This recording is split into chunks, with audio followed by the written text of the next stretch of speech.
greatness. I remember when I started writing it, I was writing it like to the hypothetical world, like this positive message I was like telling the world. And then as I like continued writing it, I realized that I think I was writing the poem to myself, speaking to myself. So I hope that you guys get as much out of it as I did when I was writing it. Are you afraid to be great? Hesitance fills your head like a swollen balloon. You tiptoe over stumbles that have yet to drop under each calculated step in silent footfall. Inside, empty threats bang against the walls of your skull. A distant drummer beats the message you no longer wish to hear. A melody once foreshadowed now plagues with loose warnings. Warnings taped to laundry lists of expectations so high you cower under the shadows of a man-made mountain your worries have built. Are you aware of your greatness? Success looms with the threat of tripping into failure. Forced to entertain a circus of thoughts, you freeze under a spotlight of suspicion so bright you melt from the heat. Balancing on ropes, arms out you sway and shake and quake from the added weight of the world you beg to carry upon your shoulders rather than accept help from the audience of outstretched hands waiting to lighten your load. Hailed with oohs and ahs at such great heights, there's no need to look down, no need to see what's underneath, no need to ignore the potential of what's waiting at the other end of such unprecedented feats of strength. Ropes that bend under contorted toes cannot hold forever. You quiver, so desperate to deliver that you're swallowed into the belly of a beast manifested by the echoes of a future still untouched. But did you know that you are great? I can sense a solace in your sadness.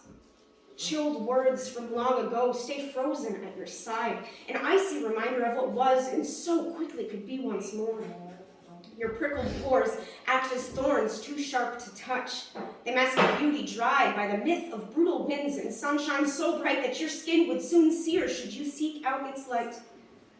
Questions haunt your every thought. You're wrought with the dull ache of wasted time, dictating every dream dilemma that pulsates through your mind. These fears are not a flame that can simply be blown out.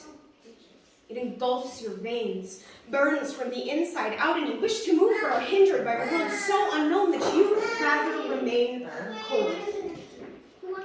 But behind closed eyes, you can paint travels to distant lands on the canvas of your lids. Brushstrokes ebb and flow as these imaginings bathe your body in pools of sweet relief. Muscles melt like butter, soaked up like suds to a sponge.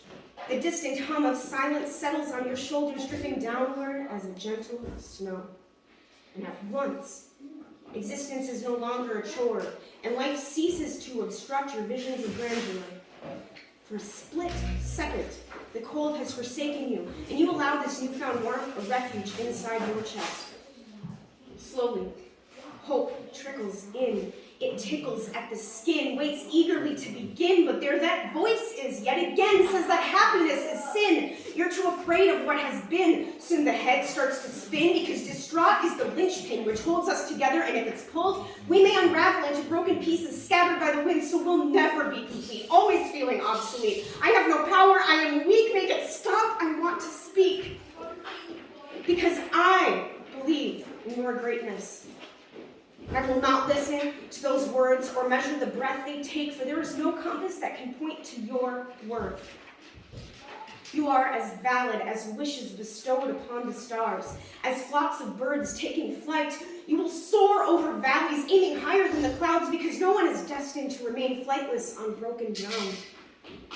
You are a diamond in the rough, and when you say you're not enough, please believe that you are tough with prowess, infallible, forever valuable to long-forgotten ghosts left in the past. This sadness will not last, for emotions are but seasons and not reasons to hold yourself a captive prisoner inside this vessel we call home. You are greatness personified, a warrior among women, a hero among men, an outstanding human specimen, so I will ask you yet again, are you afraid to be great? Because I am.